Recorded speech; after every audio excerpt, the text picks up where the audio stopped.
Hi everyone, it's Senator Fred Akshar with a quick update from Albany. After weeks of negotiations, we were able to pass an on-time New York State budget. In my short time as state senator, I've often likened the state budget to herding cats. And my colleagues and I in the Senate Republican majority fought long and hard to make sure that this budget promoted affordability, opportunity, and security for the people that we all represent. If Governor Cuomo and the Assembly Democrats had their way, this budget would have looked far different. In response to a $4.5 billion budget deficit and uncertainty at the federal level, they wanted to tax more and spend more, $20 billion more. We chose a different path and stood with taxpayers. The enacted budget controls spending by staying under the 2% spending cap and invests in needs rather than wants. Needs like protecting taxpayers, creating jobs, making significant investments in education, healthcare, and supporting opioid abuse prevention and treatment. Allow me to speak about affordability for just a moment. New Yorkers pay more than enough in taxes already.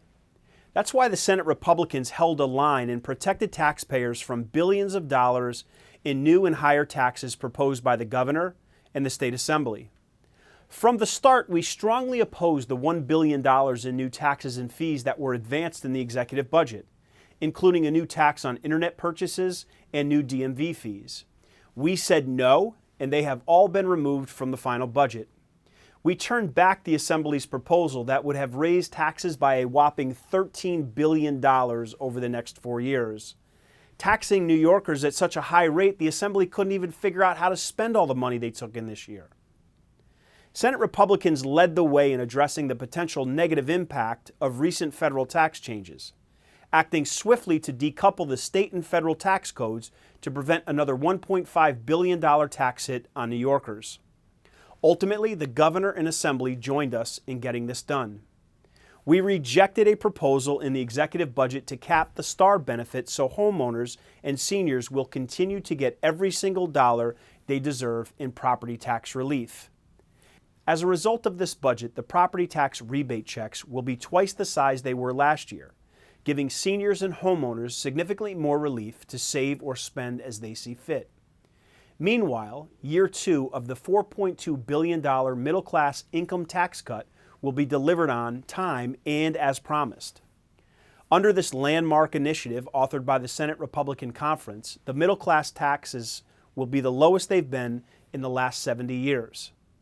Allow me to touch on opportunity. We know a good job and a first-class education can take you anywhere you want to go. So our new budget creates historic opportunities to succeed and get ahead. The budget invests hundreds of millions of dollars to promote economic development and job creation in every region of the state, and restores the governor's harmful agriculture cuts to assist the state's #1 industry. On top of that, we reject the proposed delay of $700 million in tax credits that New York small businesses are counting on to grow and create jobs. We provide record funding for local schools. It's distributed fairly and equitably. A full $1 billion increase over last year's enacted budget and $281 million more in foundation aid than the governor had proposed.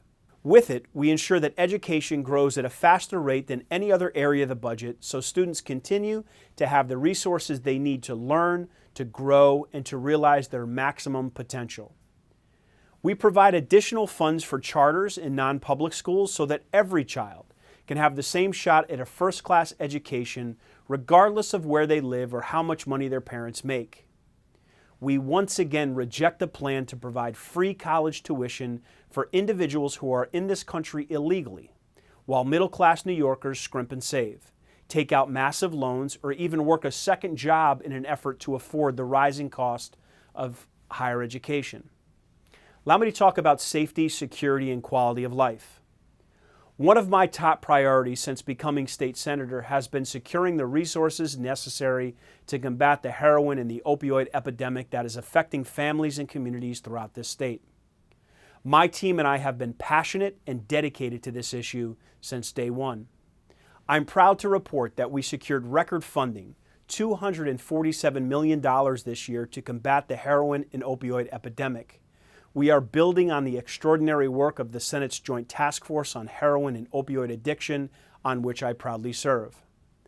The budget also puts in place an important Senate initiative to help prevent and address a spike in the number of babies born addicted to opioids. It also includes $3.75 million for jail-based treatment services to help those fighting addiction through the use of medication-assisted treatment while incarcerated.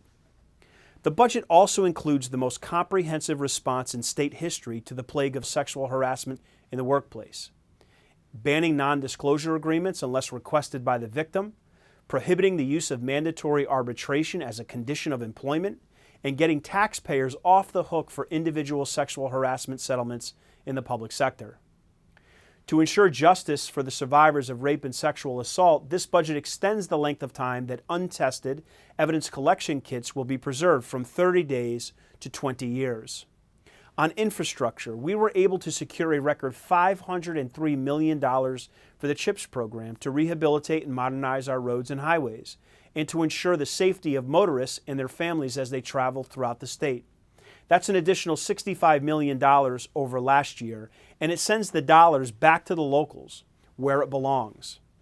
We also make major investments in the environment, including this year, year 2 of the $2.5 billion Clean Water Infrastructure Act my colleagues and I fought for, and another record $300 million deposit into the Environmental Protection Fund. The budget provides $475 million for Healthcare Facility Transformation Program, to boost a new third round of awards to help ensure the long-term sustainability of our hospitals. We invest $5 million in new funding to further support ongoing women's health initiatives like breast cancer prevention, education and support, and prenatal and postpartum services. There's so much more in this year's state budget. You can find more information by visiting my website, akshar.nysenate.gov. I'll be sure to keep you updated on our progress throughout the rest of this year's session. Until then, I hope to see you out in the district. Thank you, and God bless you all.